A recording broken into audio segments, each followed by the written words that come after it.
You need stories. I'm Joseph. This is Input English. The Input English channel is all about comprehensible input. Comprehensible input is the best way to acquire the English language.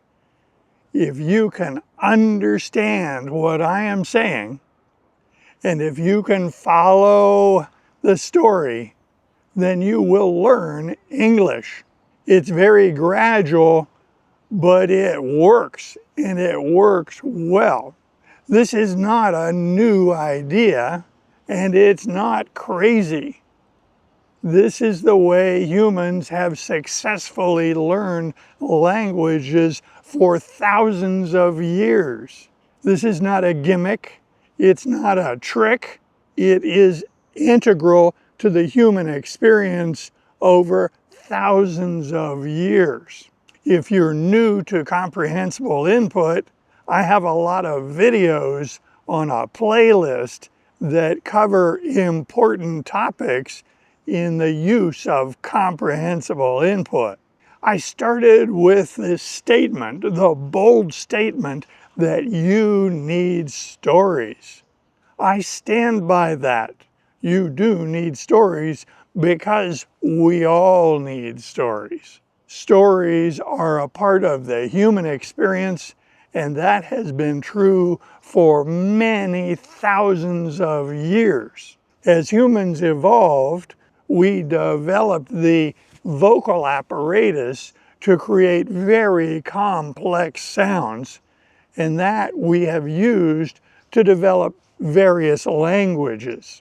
We also developed a very large frontal portion of the brain, which allowed us to understand complicated concepts, complicated ideas, and for the first time we were able to think about things that have never happened. We developed the ability to tell stories.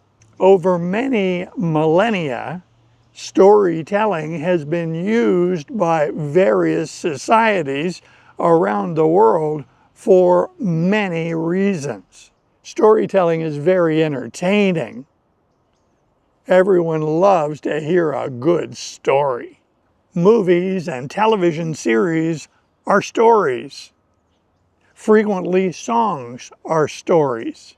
We entertain ourselves with stories, and that really makes sense. For most of human history, methods of entertainment like television, the internet, and movies did not exist. Humans had to entertain themselves and each other, and they used storytelling to do that. Bedtime stories have been used for many years to entertain children and calm them down so that they can go to sleep. Stories have been used by societies to convey very complex messages.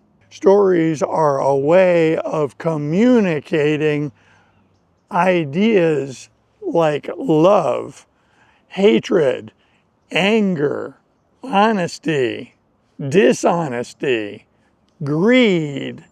All of these complex ideas can be communicated by stories. Stories have been used by societies to communicate what behaviors are good and what behaviors are not good. Stories have been used to preserve the history of groups of people. They told stories about their ancestors. This preserved the memory of things that had gone before. In school, stories are used to teach children how to read. Here on the Input English channel, we talk about comprehensible input to learn English. We should remember that all of us learn to read by comprehensible input. That is, we were given simple reading material that was easy to understand, and then we read it with someone else, and as we understood the message in the reading material, in the story, we learned to read. Remember, comprehensible input is not new. Over millennia, stories have been used to communicate the language that a society shares in common. By repeating stories and telling stories, people develop better listening skills and better speaking abilities as they grow up in that society, hearing and understanding all of those stories. In the field of language learning, experts on the subject of comprehensible input put a great deal of emphasis on story learning. Learning from stories is well supported by research in that area and also by our experience. If you can hear a story and if you can understand that story, you get the whole language presented to you. You learn the sounds of the language, you learn the vocabulary of the language, and you learn the grammar of the language. It is all presented to you as a gift of the story. The interesting nature of the story helps you focus your attention on that material and thus learn the language. Your time as a language learner is best spent with comprehensible input. The time that you spend studying grammar and vocabulary is mostly wasted because we forget that information. We see it, we might learn it briefly, but it goes away, and the benefit is fleeting. However, what we learn from stories tends to stay with us. It tends to remain and become a part of our mental image of the language. At the present time, I am acquiring Spanish and German. I focus my attention in these two languages in stories. I want stories.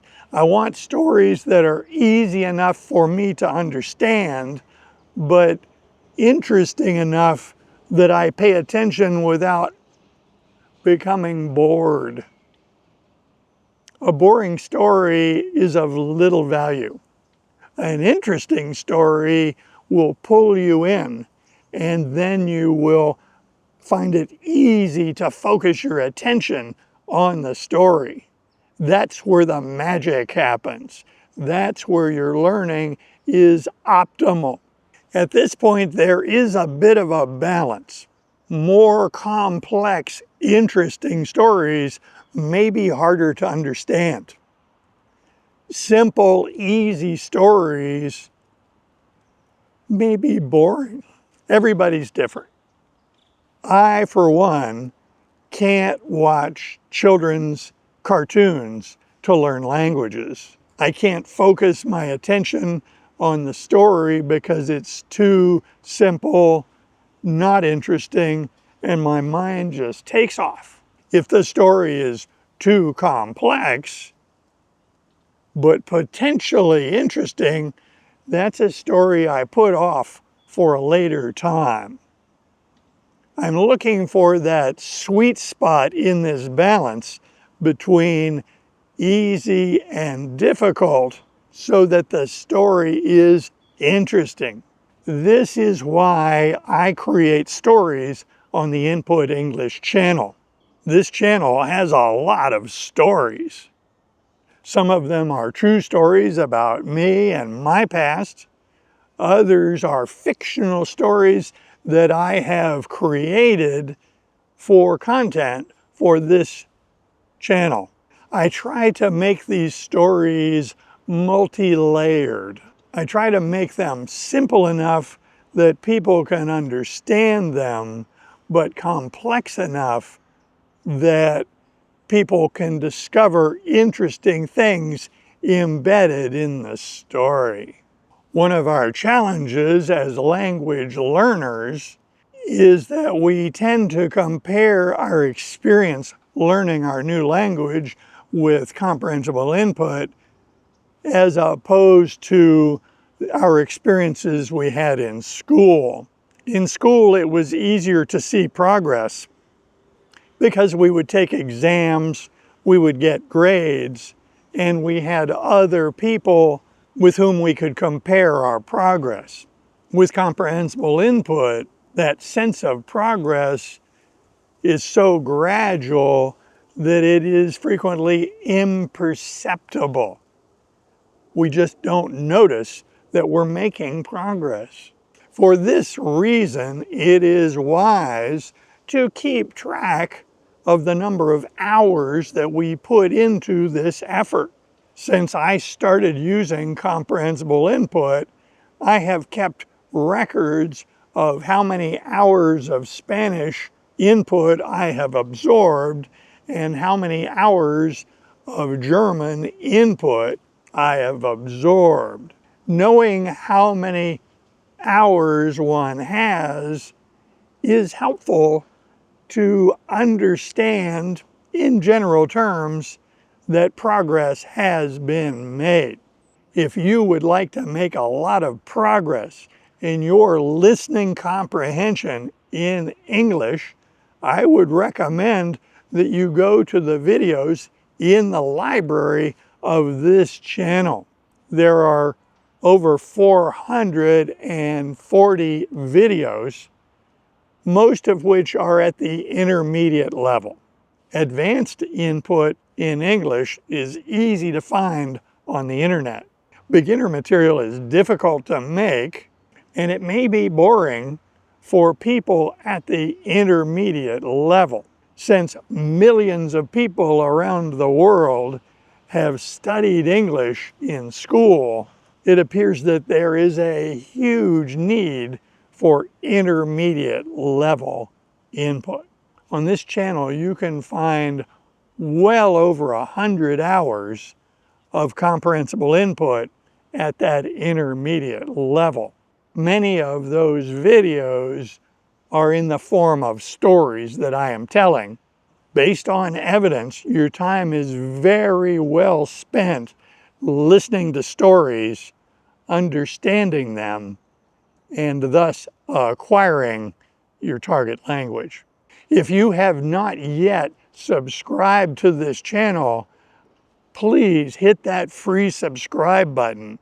The channel is growing and it can grow faster with your help. Hit that free subscribe button. I invite comments below, and if you like videos like this, be sure to click on this one next. See you soon.